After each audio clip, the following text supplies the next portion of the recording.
Guys, welcome back to my channel. My name is Priyanka and आज हम discuss करने वाले हैं different concepts of quantum physics. जैसे कि पिछले वीडियो में हमने बेसिक्स ऑफ क्वांटम फिजिक्स मतलब क्वांटम फिजिक्स का बेस किस पर डिपेंडेंट है ये हमने समझा। अगर आपने उस वीडियो को नहीं देखा है तो मैं डिस्क्रिप्शन में उसका लिंक दे रही हूँ, please go and check. And today we will continue to the concepts of quantum physics. चलिए शुरू करते हैं। Before we dive into the quantum mechanics, first understand how quantum mechanics works. Imagine if you have one bulb और उस bulb का आपको brightness increase करना है। अगर हम क्लासिक मैकेनिक्स के मेथोडोलॉजी से चले तो हम उस बल्ब का ब्राइटनेस 10, 20, 30 ऐसे इंक्रीज करते जाते हैं, राइट? लेकिन क्वांटम फिजिक्स में ये ऐसे वर्क नहीं करता। It has an a different methodology, so it's like an a staircase, not like an a ramp. Okay, so in quantum physics the energy is made up of an discrete packets. So in discrete packets की energy की level अलग अलग होती है। तो quantum mechanics उन energy level में कहीं भी लाई करती है और इसीलिए क्वांटम मैकेनिक्स में एक पर्टिकुलर पार्टिकल या पर्टिकुलर आइडेंटिटी का एग्जैक्ट लोकेशन एंड पोजीशन बताना इम्पॉसिबल सा लगता है। जब भी हम क्वांटम फिजिक्स के बारे में बात करते हैं तो of course we have to discuss the wave particle duality as we did in a previous video.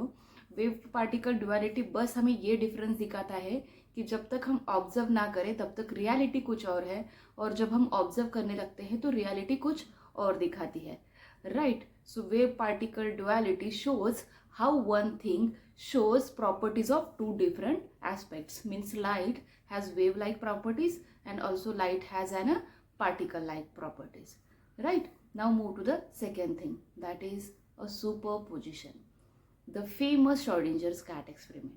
आप सब लोगों ने सुना है कि Schrödinger's का cat at the same time it's alive and they're dead. The word superposition itself tells that the particular particle or an element, it is an at the superposition things.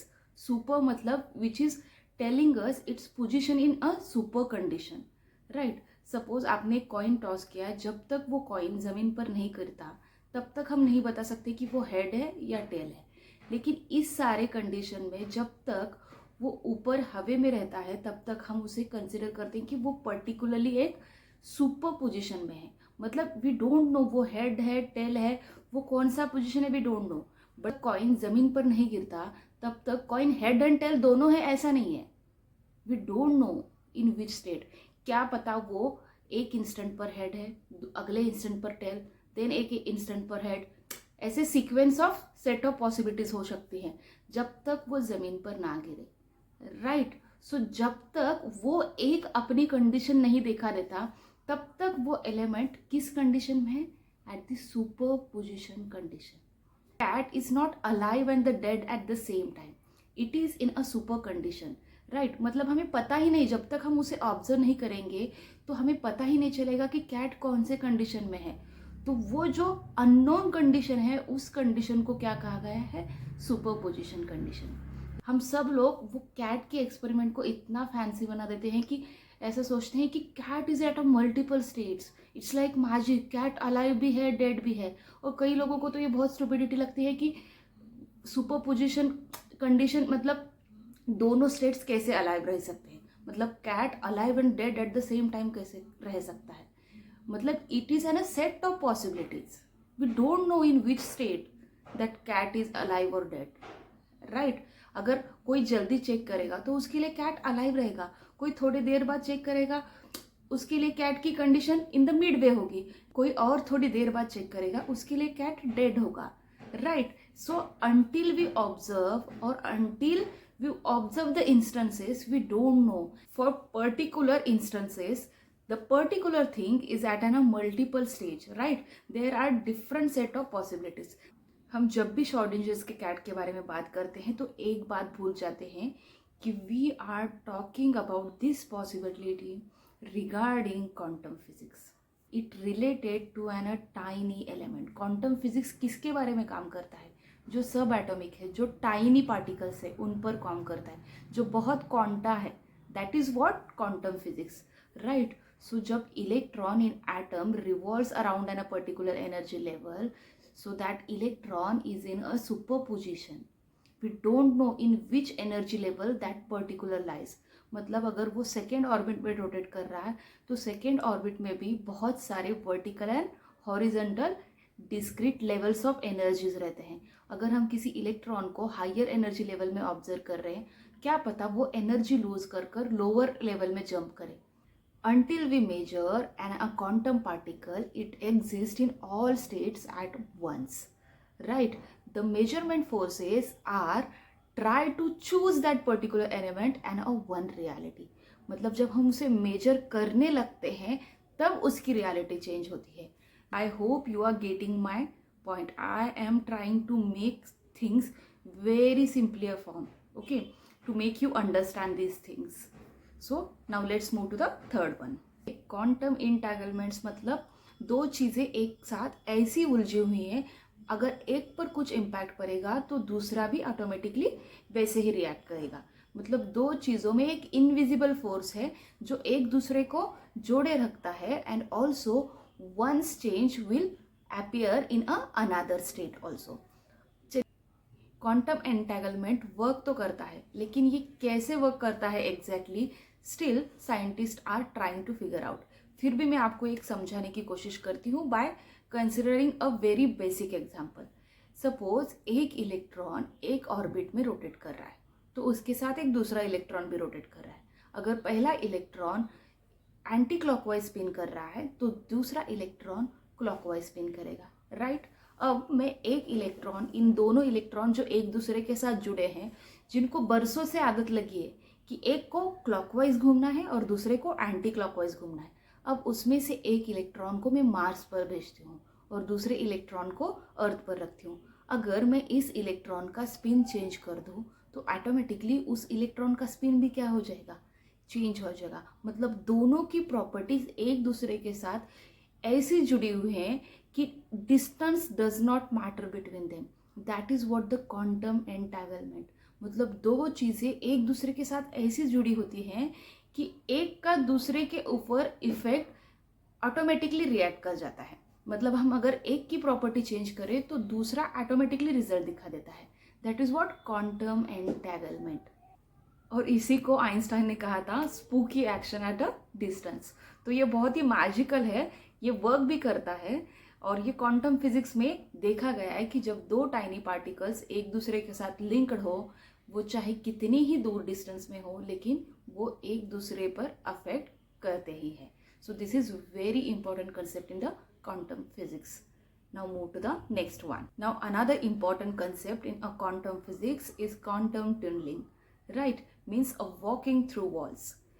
चलिए, जैसे हम क्लासिकल फिजिक्स में जानते हैं, अगर एक मैं ball दीवार पे मार दूं तो वो बॉल बाउंस बैक करेगा, ना कि दीवार के आर पार होगा, अनलेस एंड अनटिल उसके पास इतनी एनर्जी हो कि वो दीवार को ब्रेक करके दूसरे साइड जा सके, राइट? मतलब क्लासिकल फिजिक्स के लॉज इतने सिंपल हैं। लेकिन क्वांटम फिजिक्स में ऐसा कहा गया है कि एक पार्टिकल दीवार के आर पार भी जा सकता है। मीन्स उसकी अगर एनर्जी सफिशिएंट हो या नहीं हो, फिर भी वो दीवार के आर पार जाने की ताकत रखता है। तो ये कैसे काम करता है? Electrons in an atom can tunnel through a barriers instead of jumping over them. मतलब इलेक्ट्रॉन किसी किसी एटम में किसी बैरियर के थ्रू एक टनलिंग कर कर आर पार जा सकती है, राइट? सो वो एक दूसरे एनर्जी लेवल को एक टनल की तरह यूज़ कर कर क्रॉस ओवर करती हैं। अगर किसी किसी इलेक्ट्रॉन के ऑर्बिट्स अगर ओवरलैप होते हैं तो इलेक्ट्रॉन टनलिंग कर कर एक दूसरे के आर पार जा सकते हैं। It's not about a human trying to cross the wall, it's like creating a tunnel through the barriers of energy level. इसके लिए सफिशिएंट एनर्जी की भी ज़रूरत नहीं है। मतलब बस दो एलिमेंट्स के ऑर्बिट्स और दो एलिमेंट्स के एनर्जी लेवल ऐसे ओवरलैप हो जाए that can create a tunnel for an electron. अगर ऐसा हो जाए तो any particle can travel through that wall और that tunnel. Means always we are talking about the quantum physics and then we forget कि हम दीवार के आर पार जा सकते हैं। अगर हम क्वांटा बन जाए तब ये पॉसिबल है। Okay, now move to the next one. Now the second last important concept in our quantum physics is Heisenberg's uncertainty principle. ये मेरा बहुत फेवरेट है और ये इतना ही सिंपल है जितना कि हम डेली लाइफ में एक कॉमन सेंस लगाकर समझ सकते हैं. Heisenberg's uncertainty principle. The name itself says that this principle is regarding to the uncertain. मतलब किसी चीज़ की अनसर्टनटी हम मेजर कर सकते हैं. एंड पर्टिकुलरली हाइजनबर्ग ने ये बताया है कि हम किसी भी पार्टिकल की speed and location eight the same time बता नहीं सकते. अगर हम उसकी स्पीड बता रहे हैं then we don't know what is its location. अगर हम उसकी लोकेशन बता रहे हैं तो उसकी हम स्पीड नहीं बता सकते. Suppose I am travelling by a car and I have to cross the 100 kilometres from particular city to reach another city.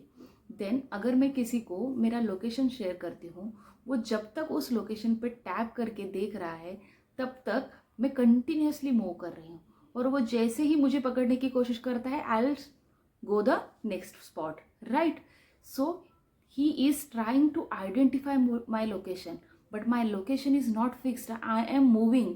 ऐसे ही जब इलेक्ट्रॉन किसी ऑर्बिट और किसी एनर्जी लेवल्स में घूम रहा होता है तो हम उसकी एग्जैक्ट वेलोसिटी और उसका लोकेशन आइडेंटिफाई नहीं कर सकते.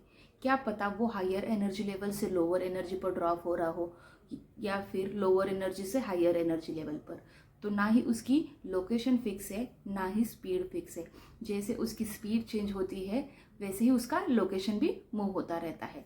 So Heisenberg's uncertainty principle tells about that we cannot identify two relative things at the same time, which is not fixed. The one thing is relative to the another.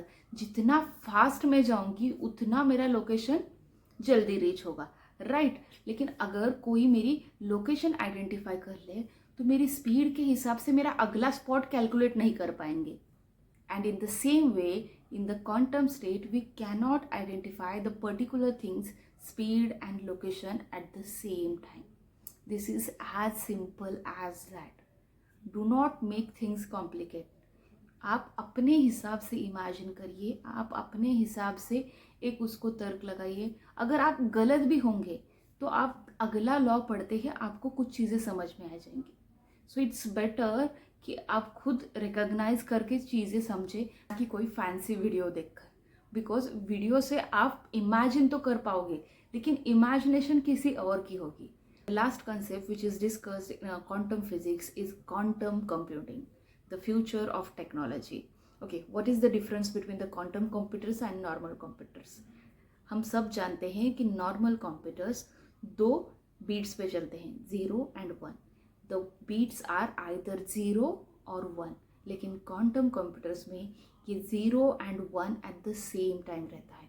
Means quantum computers acts on the qubits and it shows the results 0 and 1 at the same time. अगर suppose एक normal computer को कई series of problem solve करने के लिए वो problem 1 by 1 attend करने पड़ते हैं, लेकिन क्वांटम कंप्यूटर्स उन सारे प्रॉब्लम को at the same time attend करके सॉल्व करता है. That is what the efficiency of an quantum computer means, that can available for the multiple problems in multiple stage at the multiple times. So that is what quantum computers for you. I hope you got these concepts in the simple form. And whenever you think about these concepts, always apply these things to the quantum particles instead of applying on yourself that you are at the multi-states, you are on the Mars and you are on the Earth at the same time, you are at the superposition, you can walk through the walls. Don't apply things like that. Instead of that, try to apply these things at the quantum level and try to study how electron behave in a particular energy level or how photon reacts to the particular things. I'll see you in the next video. Hope you guys are liking my video. Then don't forget to like, share and subscribe.